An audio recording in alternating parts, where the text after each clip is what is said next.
Okay. So if you can't tell, we are changing things up this morning, so I'm glad you're here. If you're newer to Journey, we do this periodically where we kind of change up Sunday mornings. One, so we don't get in a routine, but two, because church is not supposed to be a routine or an event or just something that we do, right? So to keep ourselves from falling into some bad habits, we like to change things up. So we are going to change things up today. So the first thing I want to do with you this morning is I'm going to put 4 questions on the screen. 4 questions. So Todd, you can play a little music in the background for just a second. What I'm going to do is I'm going to ask you to sit quietly for just a second and look through these questions. Now, for some of you, this is going to be a lot more difficult because it focuses on your experience really with Journey. But you don't have to think just about Journey. Think about another church you've been in the past, if you have one. So here are the questions I want to ask you. What motivated you to come to Journey? That's the first question, okay? Don't discuss it with your neighbor. Just I kind of want you to sit there and to reflect on this for just a second. Second question, what did you hope for? When you came here, what did you hope for? Third question, what did you fear? What did you fear in coming to Journey or coming to a good church in the past, maybe for the first time? And fourth, what was your experience when you came? All right, reflect on those for just a second. Okay, you're thinking through these questions. What motivated you to come to Journey or maybe a church you visited in the past? What did you hope for? What did you fear? What was your experience when you came? Which one of those questions was like the hardest one? Like it kind of caused you to kind of a little bit of something inside? Was it 1, 2, 3, or 4? Question 1, raise your hand. Was that the hardest? 2, question 2, question 3? Yeah, question 4? Anybody want to give me something? You can stop the music now. Anybody want to give me something? It's about question 3. What did you fear? Anybody want to comment on that one? Maybe what was it that you feared, either here or with another church experience? Anybody have a comment on that? Yeah.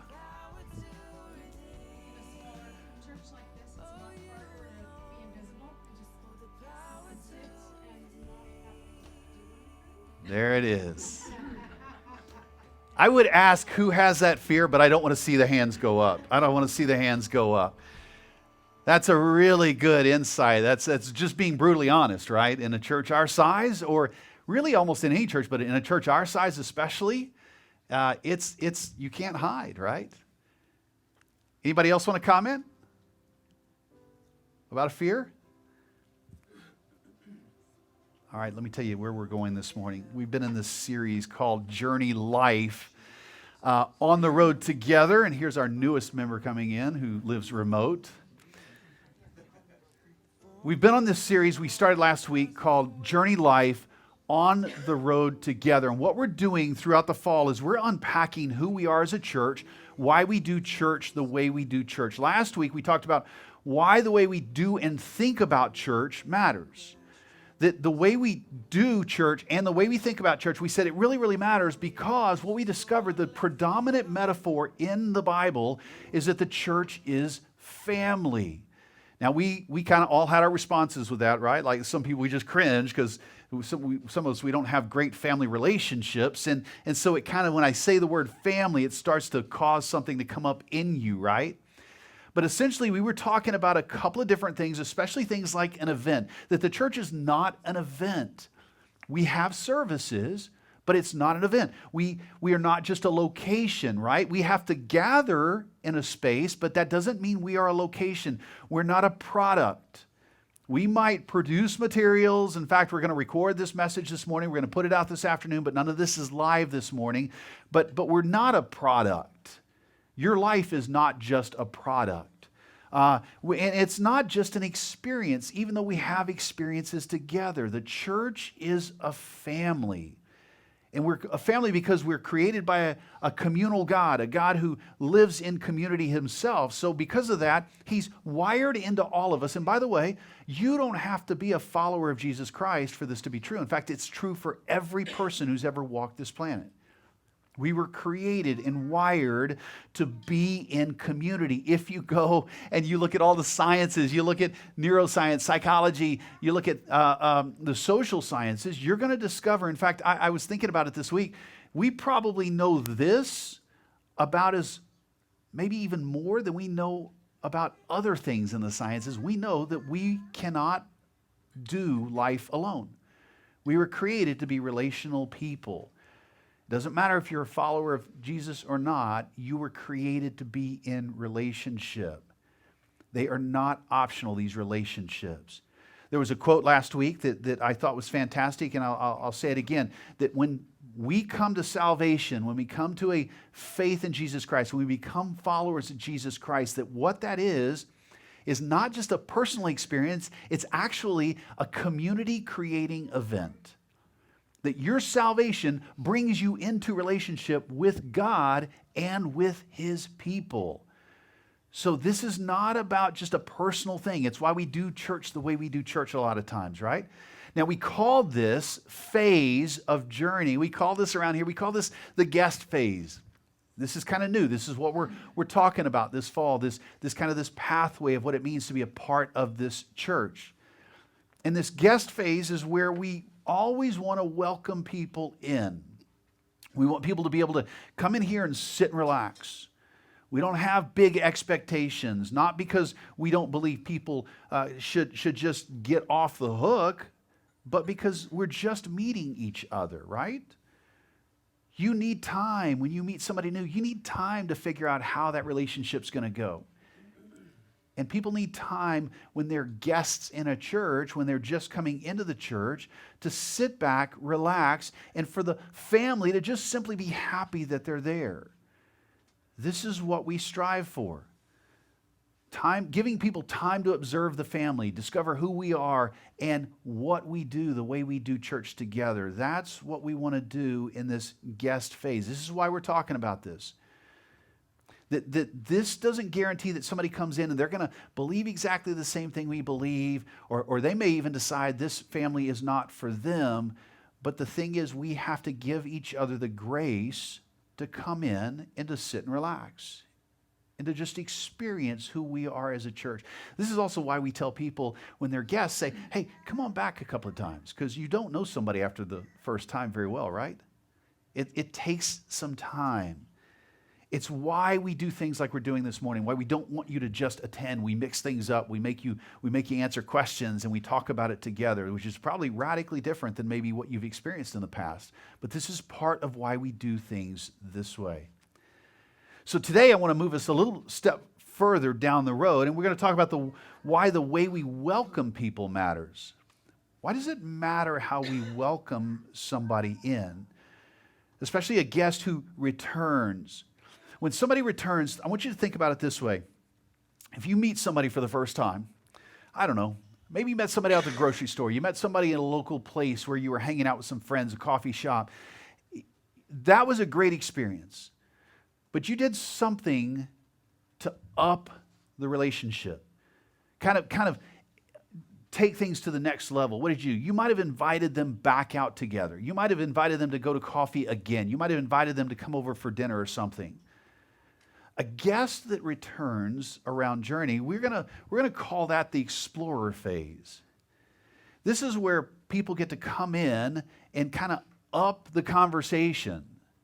This is where things get a little more intense. Now, I want to say something. When we talk about guests and explorers, and we're going to keep moving this down the road for the next few weeks, we're not talking about buckets. We're not just talking about classifications. We're not trying to take people and rate them and say, well, you belong in this category, this category, this category, because these are more like phases. These are dynamics of a relationship. These are the ways that we relate to each other. You could have possibly been in a church for 20 years and never really moved past the explorer phase because you just never allowed yourself to, or something caused you to kind of hold back and you never progressed in your relationship with that local church family.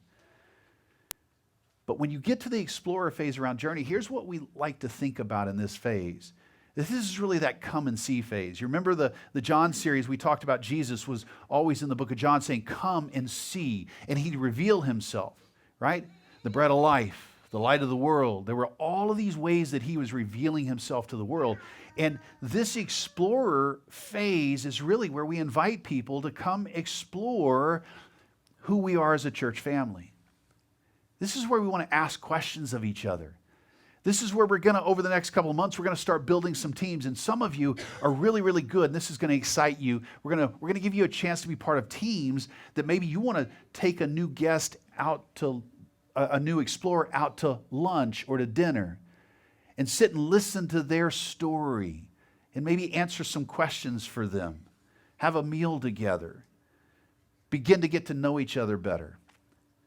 This is that explorer phase that I want to talk about this morning. Now, I'm going to take you to, that was a big introduction. I'm going to take you to the passage I want to ground us in this morning.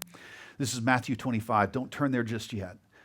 I'd like for you to listen to me read the passage to you. I want you to read it with your ears right now. I want you to sit and listen to this. I'm going to read you a passage, and then if you can grab your phone and go there, because I want you to see some verses eventually. But I'm going to read Matthew 25.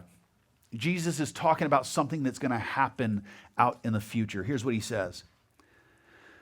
When the Son of Man comes in his glory and all the angels with him, then he will sit on his glorious throne. All the nations will be assembled before him, and he's going to separate people one from another, like a shepherd separates the sheep from the goats. And he'll put the sheep on his right and the goats on his left. Then the king will say to those on his right, come, you who are blessed by my Father, inherit the kingdom prepared for you from the foundation of the world. For I was hungry, and you gave me food. I was thirsty, and you gave me something to drink. I was a stranger, and you invited me in. I was naked, and you gave me clothing. I was sick, and you took care of me. I was in prison, and you visited me. Then the righteous will answer the Lord, Lord, when did we see you hungry and feed you, or thirsty and give you something to drink? When did we see you a stranger and invite you in, or naked and clothe you? When did we see you sick or in prison and visit you? And the king will answer them, I tell you the truth. Just as you did it for one of the least of these brothers or sisters of mine, you did it for me. I have this classroom memory, this experience. I believe it was when I was in Lubbock, Texas. I didn't run this by my mom, but I think about 4 years of age or so, I had my first classroom experience. It would have been a preschool setting. And I was at that place in my educational journey where it was time to make it more formal. So mom and dad dropped me off at the new school, and I did what most of us do in any setting. I began to make a quick assessment of my new educational institution and the instructors. And I very quickly came to an assessment that this was not the right school for me. This was not the right instructor for me. That what I really needed was to go ahead and withdraw from this institution, go ahead and take my education back into my own hands, go home and revert back to the ever-increasing educational programming on morning TV. So I was very quick to make my decision known. I let the teacher know that this was not the right school for me, and then I decided to quickly cry and hide under the desk. Anybody do that the first day of school? Just me? Clearly, I was afraid.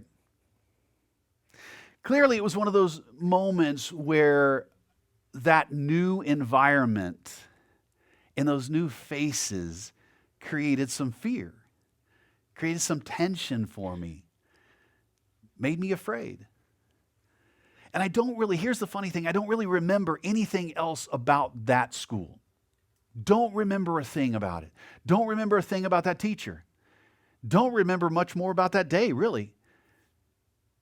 But I'll tell you what must have happened. There have to be at least two things that were true about that day. First, my fear caused me to be irrational.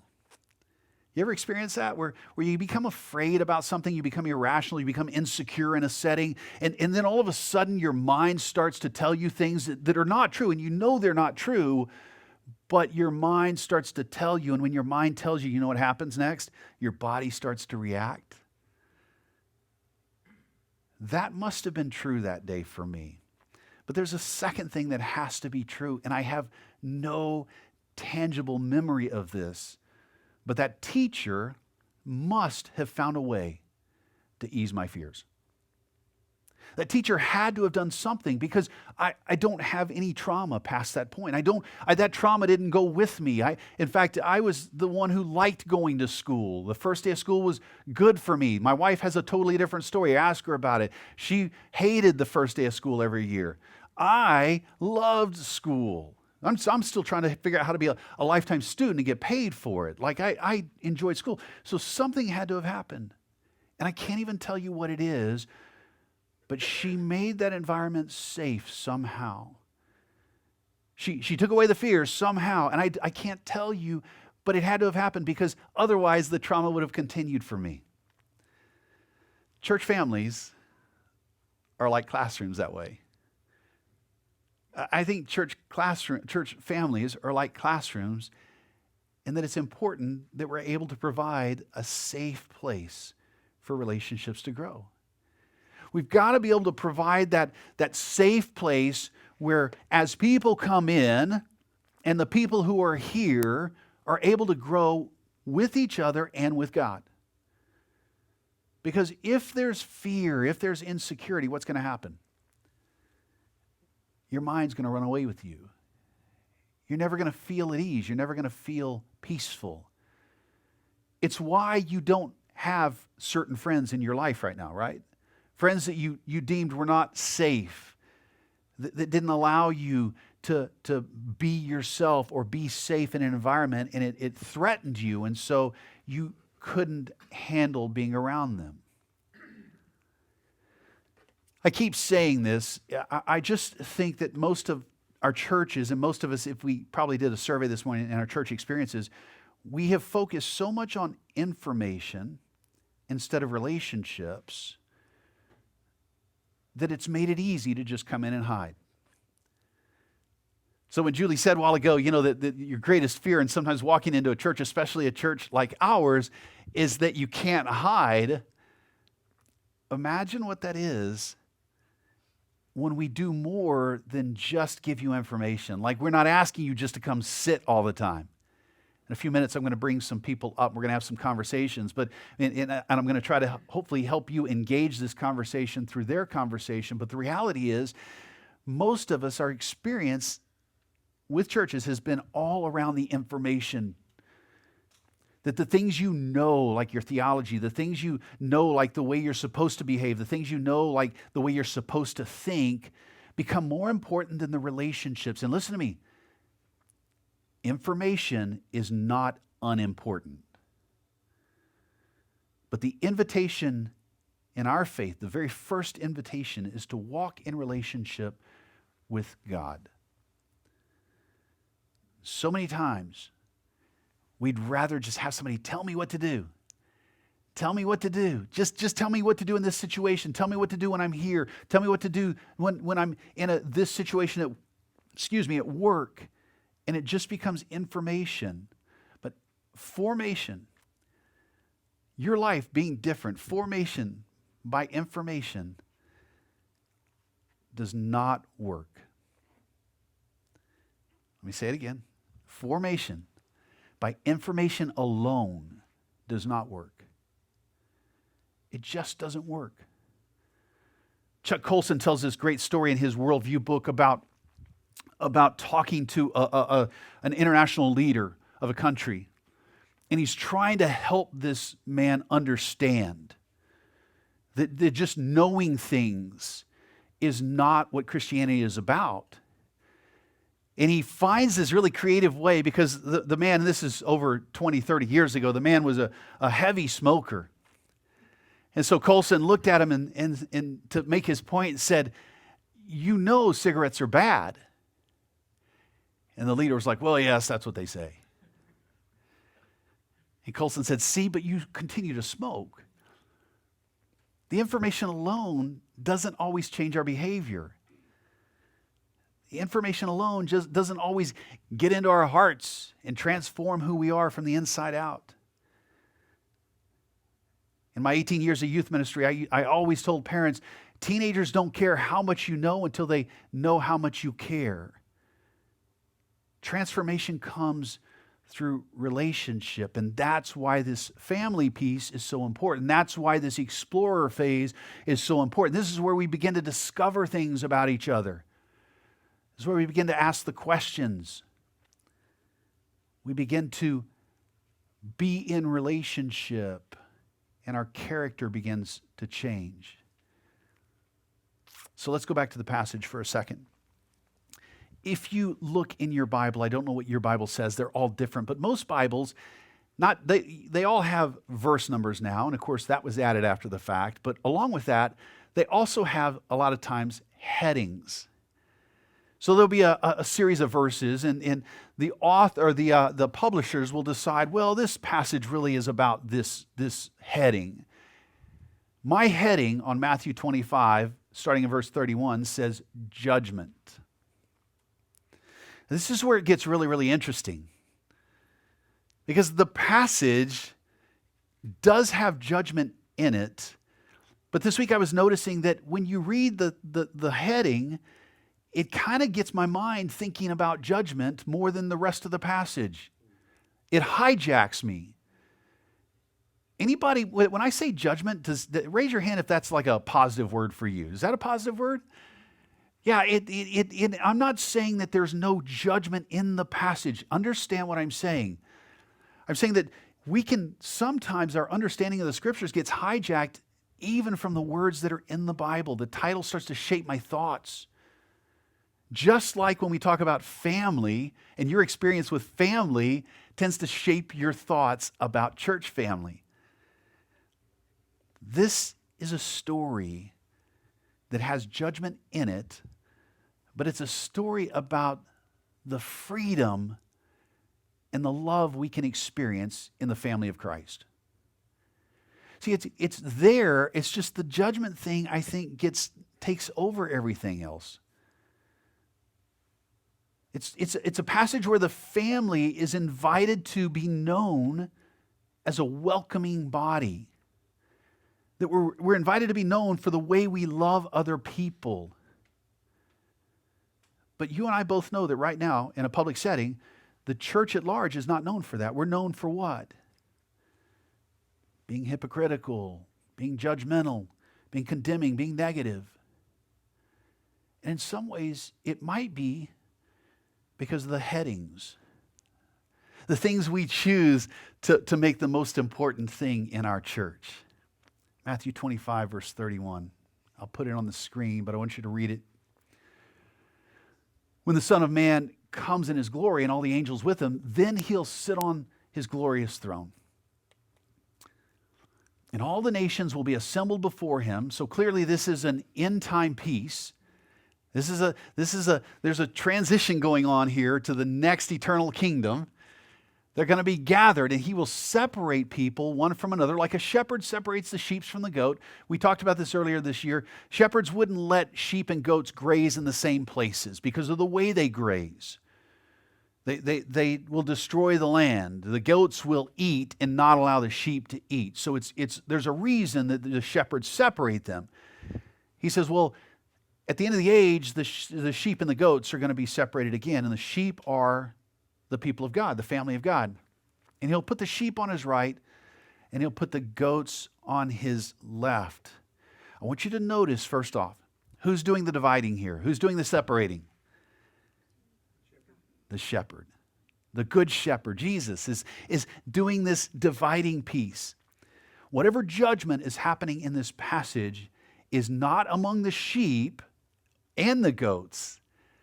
In other words, they don't get to make the judging piece. They don't get to be the ones to call it out. They're the ones being judged. They're the ones being separated.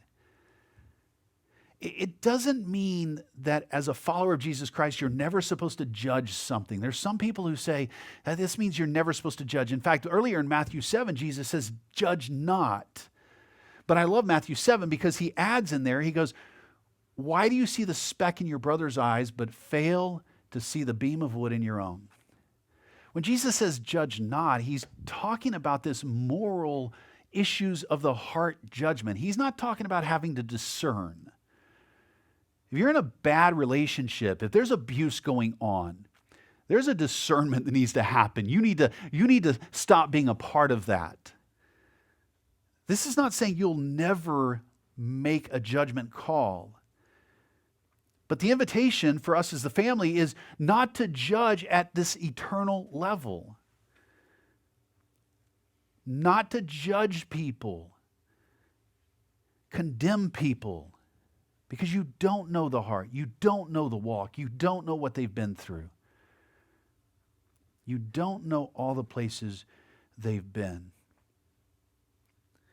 It's interesting because in Matthew 10, he's gonna make this statement. He's gonna say, I'm sending you out, Jesus says, like sheep surrounded by wolves. So the sheep illustration is still going. He says, you followers of mine, I'm going to send you out into the world, and you're going to be like these sheep, and there's going to be wolves all around. Now, what do wolves do? They eat sheep. Yeah, that's pretty common. They very much like to eat sheep. So be wise as serpents and innocent as doves. There is discernment that has to happen in our lives.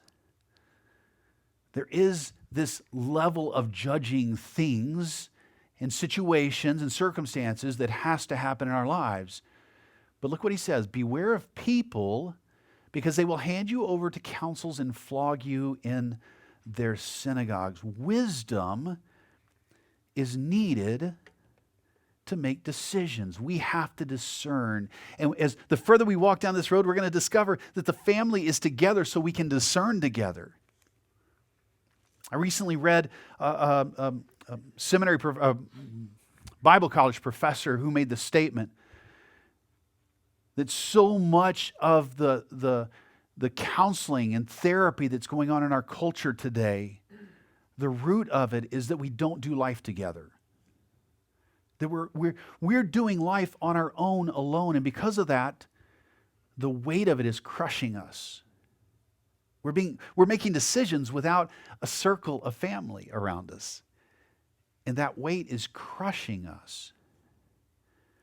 There has to be a level of judgment, discernment, but it's not about the heart in eternity. It's around circumstances.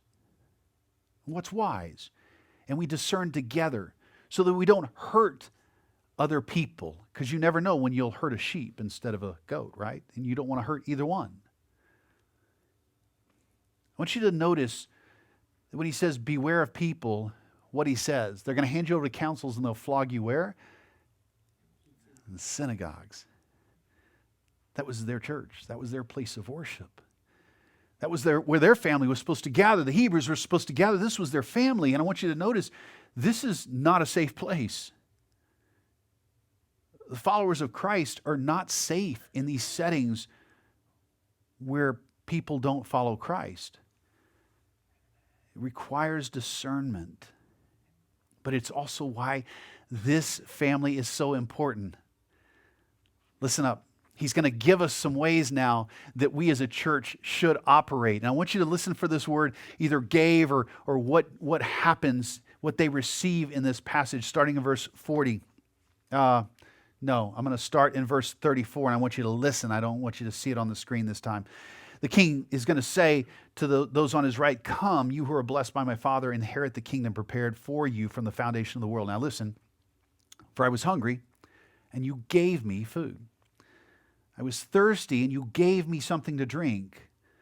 I was a stranger, and you invited me in. You gave me opportunity to be with you. I was naked, and you gave me clothing.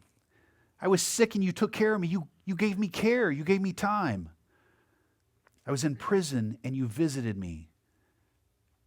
You gave me of your most precious commodity, some time out of your life. Then, of course, the righteous, they're going to say, wait a minute, we don't get it because Jesus, we didn't see you out there. We didn't do all that stuff for you. And that's when he makes this unbelievable statement. The king's going to answer, I tell you the truth, just as you did it for one of the least of these brothers or sisters of mine, you did it for me. By serving those in the family of God, we serve God. By serving those in the family of God, we serve God. Now, there's a great thing going on in this passage right here. Theologians argue about this least of these thing. This is a big controversy. Like, who's he talking about, this least of these? It feels like he's pitting people against each other, and the reality is that's not what's happening.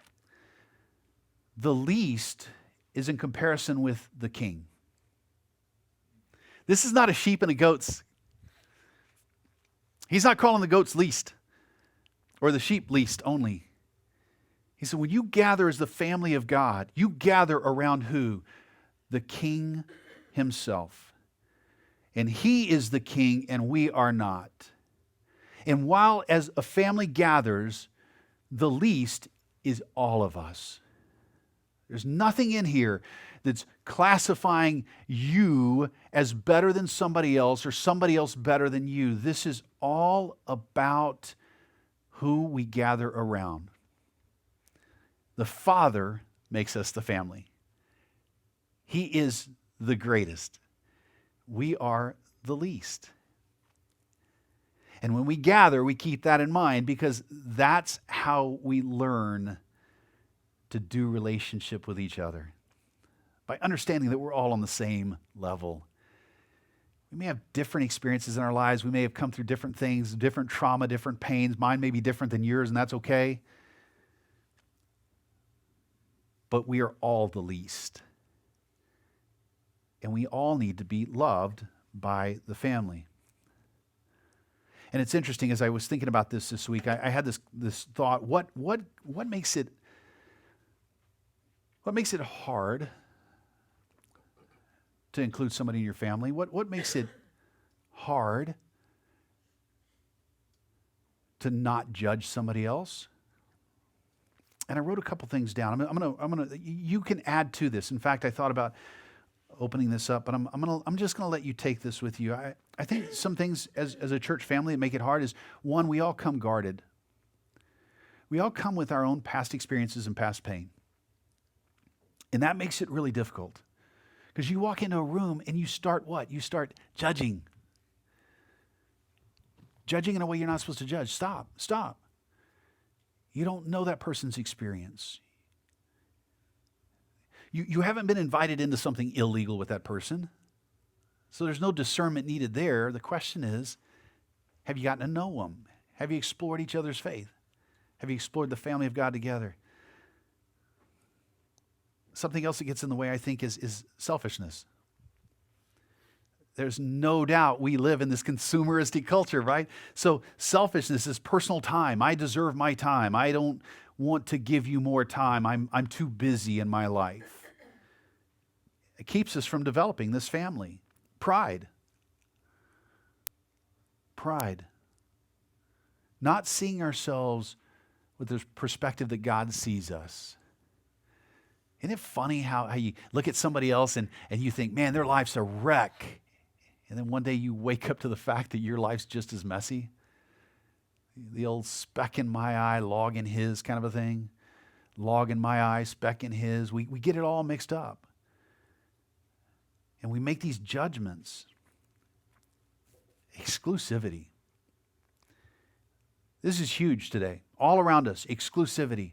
We're being baited today to divide, to separate from each other, to my theology is better than yours, I've got it all together, or there's this whole nationalistic tendency that's running through churches today, and the way we interpret the end times, and this elitism, thinking my church is better than yours. And the reality is we're called to be the family of God. Set aside this judgment thing that's happening. But man, we get exclusive. And then what happens is people can say things on social media or on the news, and it kind of causes that thing to start stirring in you. And then what do? You get more exclusive, and you just start dividing and pulling away. The last one I put was family of origin. And I want you to think about this family of origin in the sense of your church, what's your church past experience. I bet if I went around the room, every one of you has a story of how they've been hurt in a church at some point in time in the past. I bet if I went around the room, the other family of origin piece is your own family. There's probably been places you've been hurt there too. And those things will keep us from putting a family together. Those things will keep us from being the family of God like we're supposed to be. This is not a lesser category. The least of these is all of us. We all have that need. We are the least. And the one we gather around, the one who makes us family, is the one who has the answers, who has the capacity for love and grace that can flow through us and create this family setting.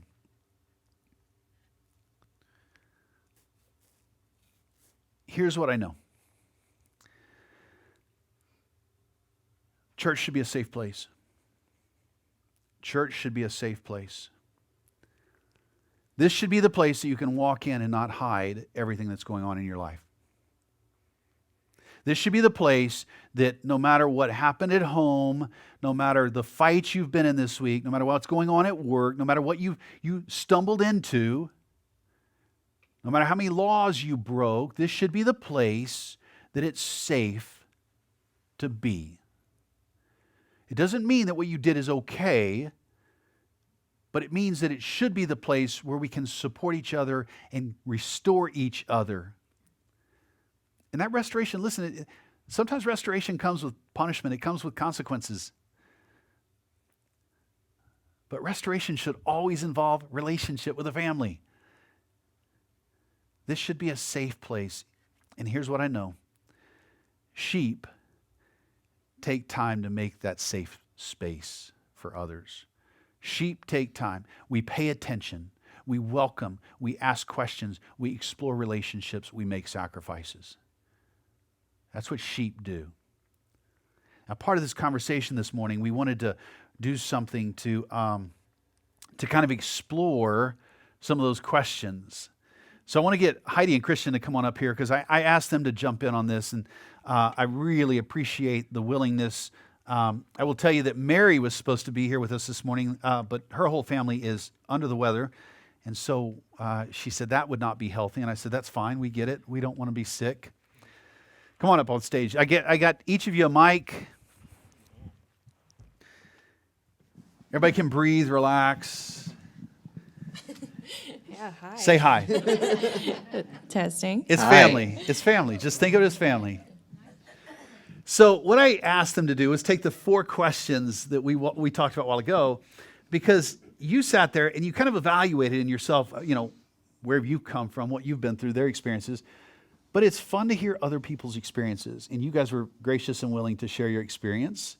And so let's start with the first question. What motivated you to come to Journey? Way back when you guys first came here, what was it that drove you to even look for a church? Do you want to start? Yeah, I can take this one. We had been looking for a church, I guess, for a little bit. We had been, back when we were in college in Ohio, we had been part of a small church plant that had been going for a while, and we were very involved, and that was a family that we were very attached to. And then a couple of different things happened where the pastors got some very serious health news that kind of needed them to step down. And when that happened, the church, it shut down basically. And I don't know that since then we had found a church to fully be involved in. We had gone to a couple of different ones and even served at some different ones, some different ministries. And then when we moved to Allen a couple of years ago, we were okay, we don't think we found a church we're 100% in on. I think it's time we find one that we're fully engaged in and started looking and searching again. That's good. Yeah, I would agree with that. I think at that point in time, it's any church we went to, we were well, this is fine, but we would always refer to our Ohio church and just kind of what we had there, and it never felt like we kind of had that community again. And I think when we moved to Allen, we moved March 2020, so it was literally the day we closed on a house was the day everything shut down. And so then there was kind of like a bit of a gap. And then once we started looking, like we stumbled upon Journey like December or a little earlier. That sounds about right. I think it was about December 2020, and visiting churches during COVID was very eye-opening because it's kind of like all the niceties are kind of stripped away, so you really kind of got to see people's values and how like people are acting when something really scary is going on. Like, you know, are they going to lean into the anger and kind of the political divide, or are they going to be paying attention to those around them, or kind of like self-preservation? So it was definitely an intriguing time. Church hunting is never fun, but it's especially boring when it's Zoom church hunting, and that's especially hard. We hope that never happens again. Yeah. So the next question was, what were you hoping for? I'd like to push you a little bit further because you just mentioned something that I think we've all probably struggled with, and that is not just what were you hoping for, but how did it play for you? Because you had a church experience from the past that shaped you to the point that you could have been really unhappy with any church going forward, right? So how did all of that come to play? So I think a little context, like that Ohio church experience was a pretty big like changing point for at least me spiritually. I think growing up, you know, if you kind of picture like the Pharisees in the Bible, like I grew up in churches that were much more like that, like very just acts focused and like, are we doing our checklist? Are we appearing how we're supposed to be? And so then that Ohio church experience was very eye-opening. And then as we kind of continued to visit churches, like we never quite found that again. So I think at this point, I had kind of raised some pretty high defenses where I was pretty skeptical, honestly. Like, I don't think I would say I was, like, hopeful going into it. Like, I was like, okay, our faith is important to us, and we knew we wanted to be a part of a community. But I think at that point, I was like, yeah, I don't think we're going to find it, kind of thing. Which honestly probably ties into the fear piece again, too, because, like, that's kind of protective. If, like, oh, yeah, no, this isn't going to be what we need, then you're not really at risk of letting yourself be hurt. But I was definitely like organized religion. Like, I don't know if we're ever going to find a good one again. Yeah, I think that's all good stuff. I don't know if there's too much I have to add to that one. I will say I think something that was important to both of us was that like it was a church that would want/need us to serve. I guess we very purposefully didn't want to be at a church where it would be easy for us to come in, sit in the back row, and then leave and not talk or like not be involved in a ministry or anything like that. Like I have some friends who go to like some really big churches that like are great. I've been to those churches and like they're cool, but they have like waiting lists to like serve in different ministries. And that's like if we're involved there, if there's not a need, I don't know if we can be involved the way we need to for like our growth and what I see Jesus wanting us to as far as like service. And so that was something I think we were looking for too, a church that like if the church is doing a service project or if the church is doing something that like we would need to show up to like help with that and help make sure that's happening. Yeah, I think the word that came to mind was like a place where we would matter, kind of like they didn't have a ton of other people who could just replace us. We have lists waiting for people to sign up.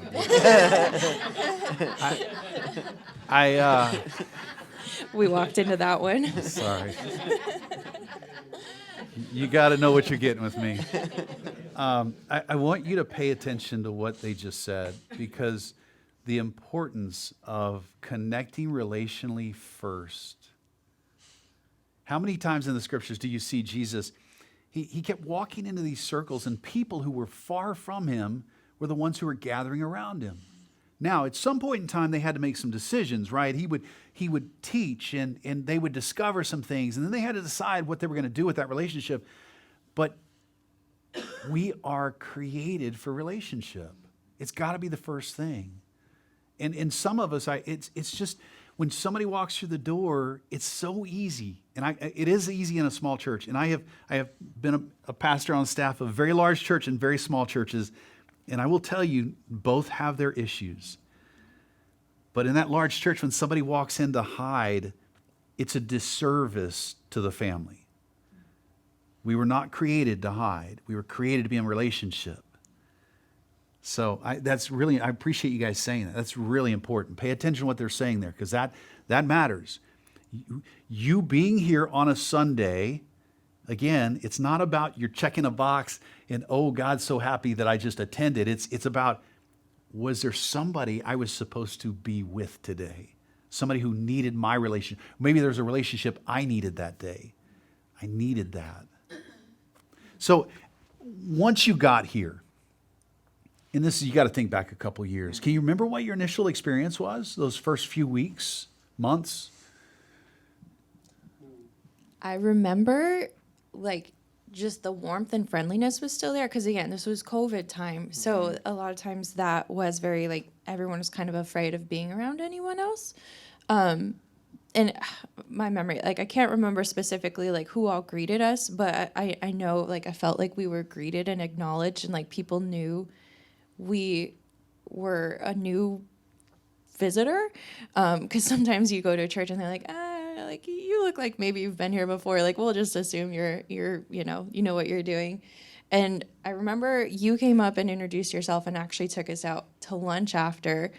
And there was just some things that were like very like disarming about Journey to like just kind of put us at ease. Like and it's a little thing, but I appreciated like there wasn't like an apparent hierarchy of like, okay, these are the people in charge and this is kind of like the status thing. Like even you not being like, I'm Pastor, Cecil or Pastor whatever, like you just the titles weren't really highlighted and stuff. And you took us out to lunch and just talked and like really shared your heart, and you talked about a lot of things that Christian and I had been talking about individually. And I wouldn't say we necessarily had like a list, but like if we did, you kind of like checked off all of these things that we had kind of been wrestling with, and so we kind of felt like that was a God thing. And then I don't remember if she actually had COVID, but I think you reached out because Sue was sick. And so I don't remember if it was like a positive COVID test, but you reached out and let us know like, hey, I'm so sorry, but we might have exposed y'all to something. And even just that though, like it would have been so easy for you to not message us. So I just December 2020. Yeah.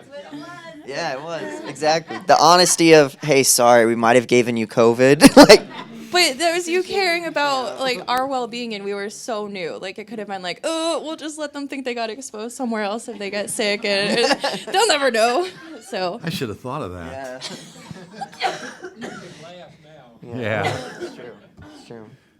Yeah, I don't know that I remember distinctly like our first couple visits as far as like who we talked to or different things like that. Like that was so long ago now that I don't know that I remember.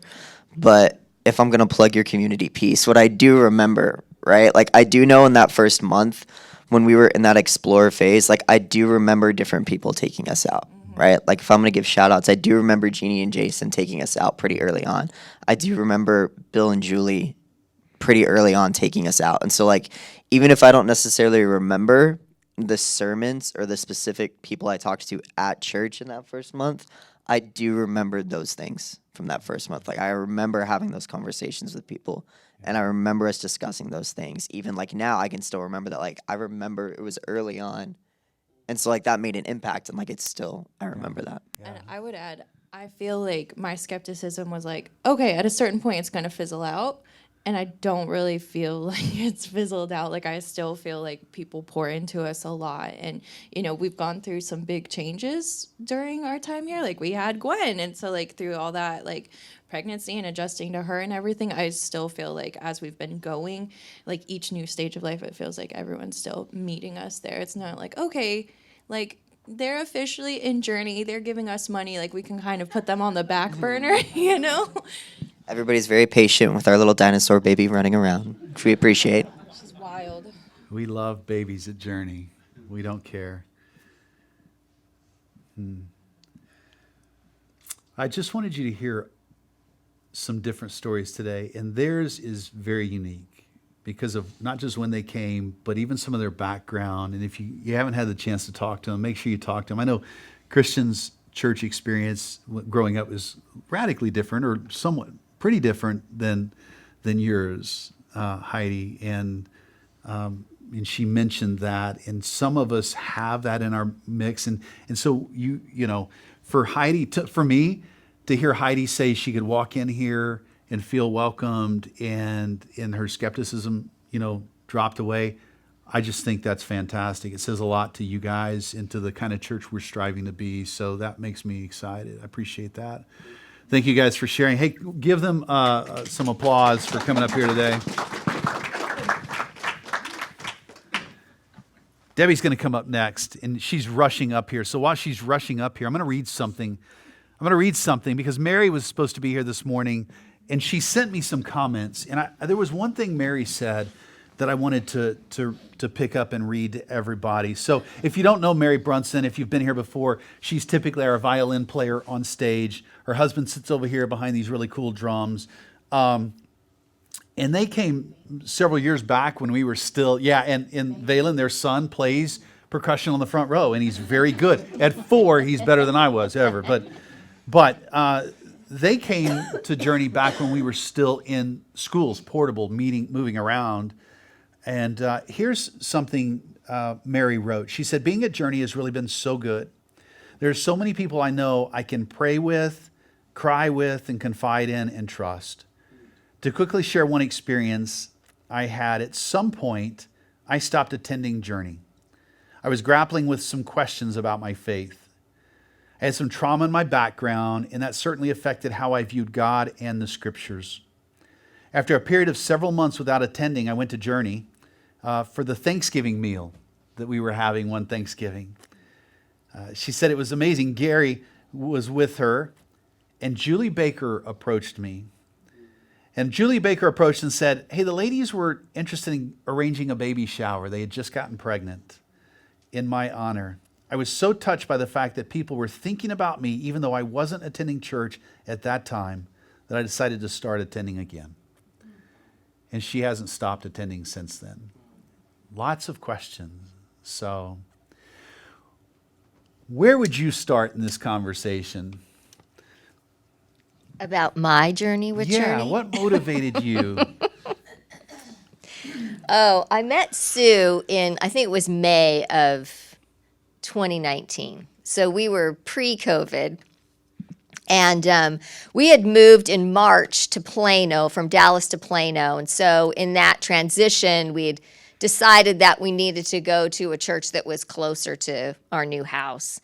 But we hadn't been attending church since we moved. We were doing a renovation, and there was a whole bunch of stuff going on in our work life, both of our work lives, and so much transition. And so I met Sue at a Grafted Life event, and she said, oh, you need to come visit Journey. I don't know, Sue, have you ever met a person that you didn't say that to?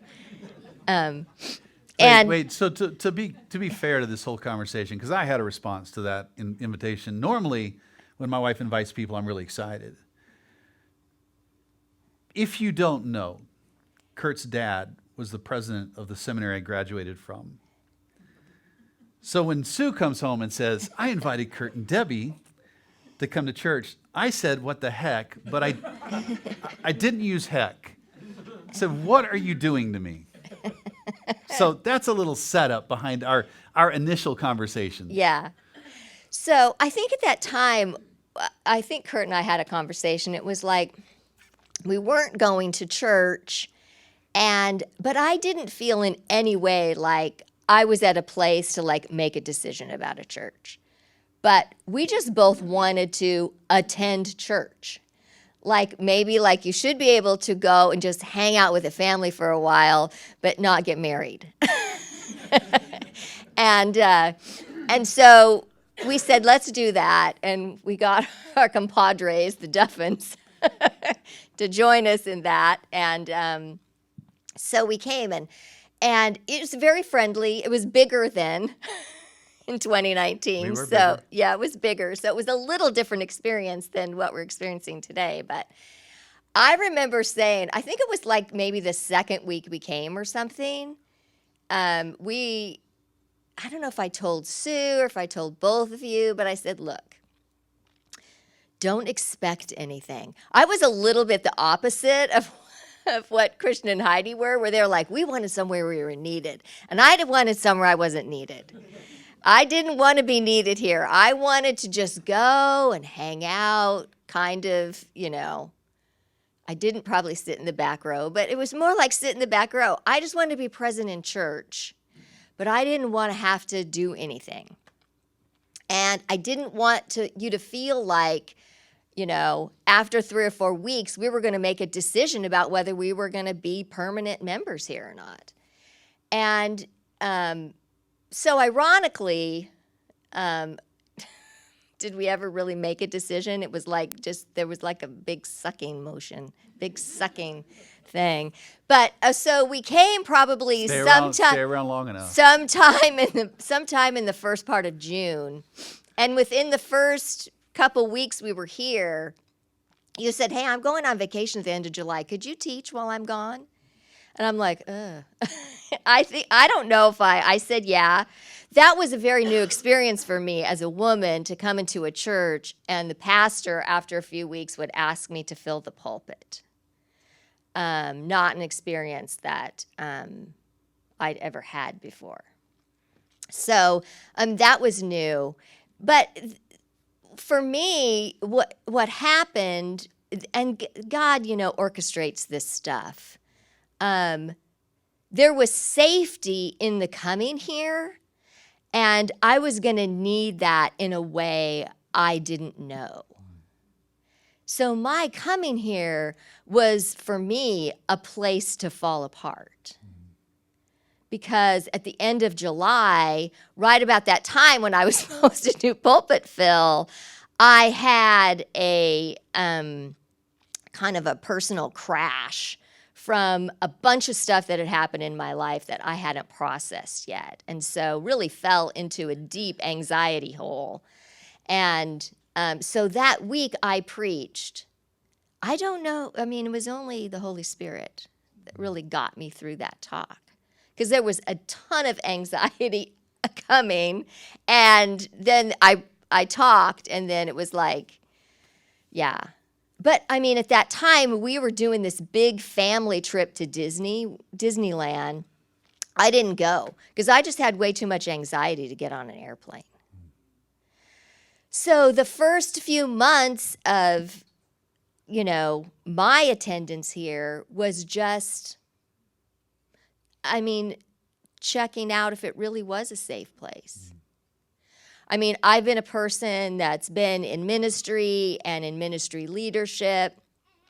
It's not always, you don't always find a safe place to just say, I have a lot of issues. I'm back in counseling and I'm taking some, anxiety meds. And sometimes I have to pop a Xanax because I got a panic attack,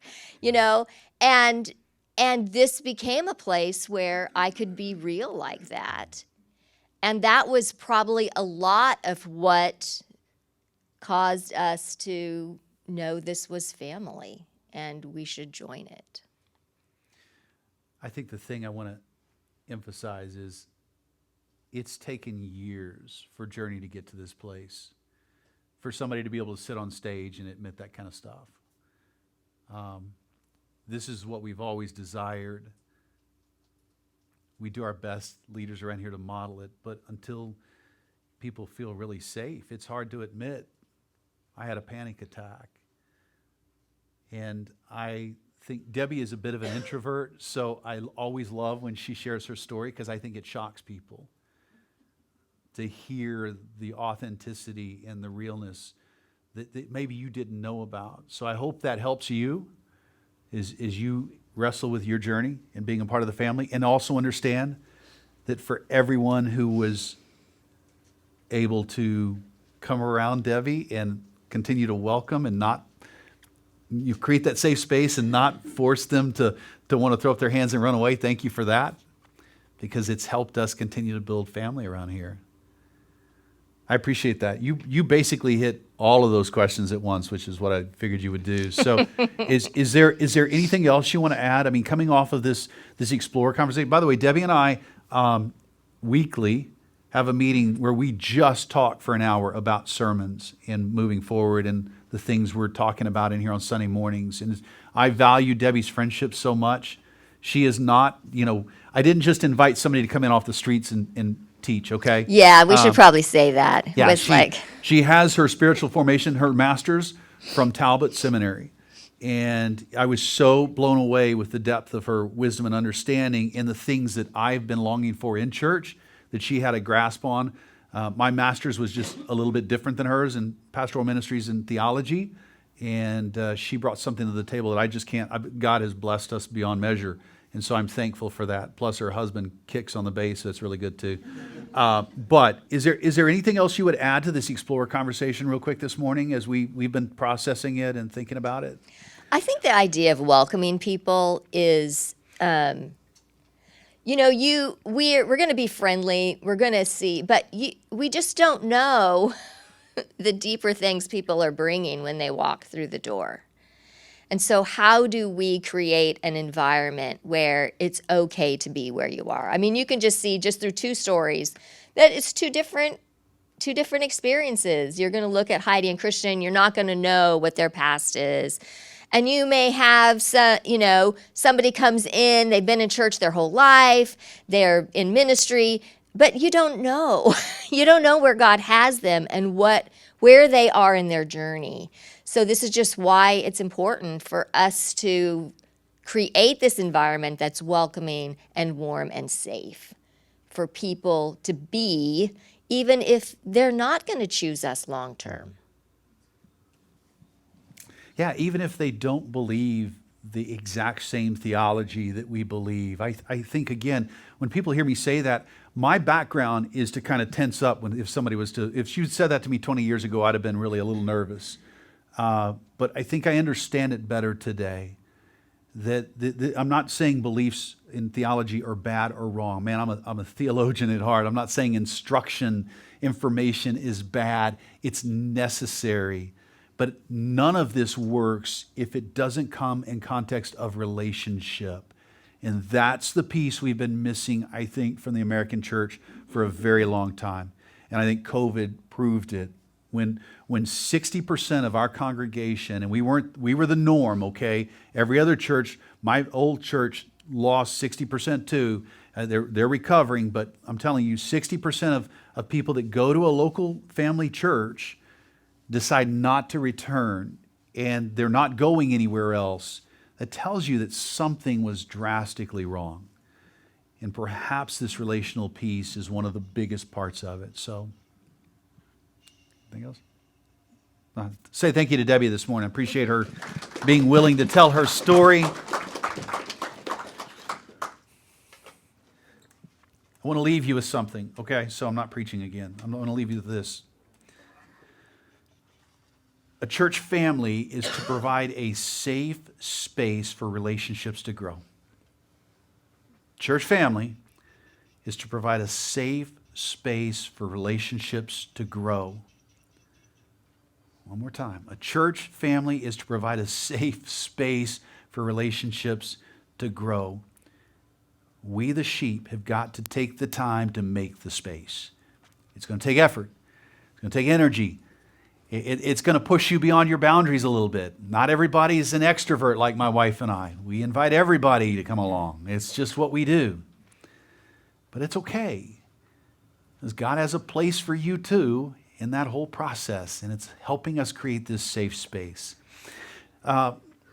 Pray with me.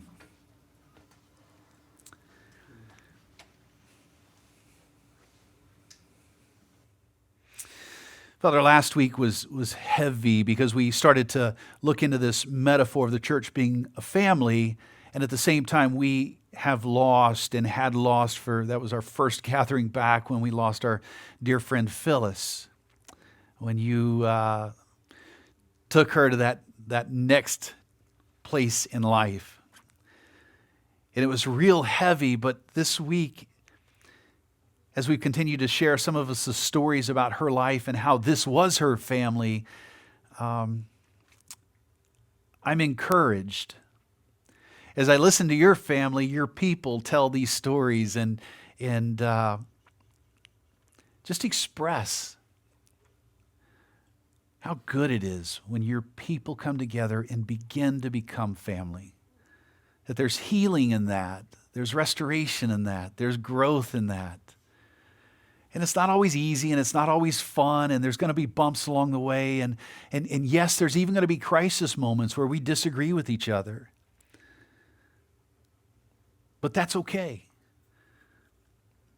Because this family is around you. You are the center of this family, and we look to serve you, and by serving each other, we serve you. And so we're going to continue to pick up that mantle and walk forward. And we just thank you for being with us. May we continue to grow in this as a church, as a body. May we become the kind of people you desire us to be. May we be truly transformed by the relationships around us and with your Spirit. And may this be the thing that unites us forever. We pray these things this morning in Christ's name. Amen.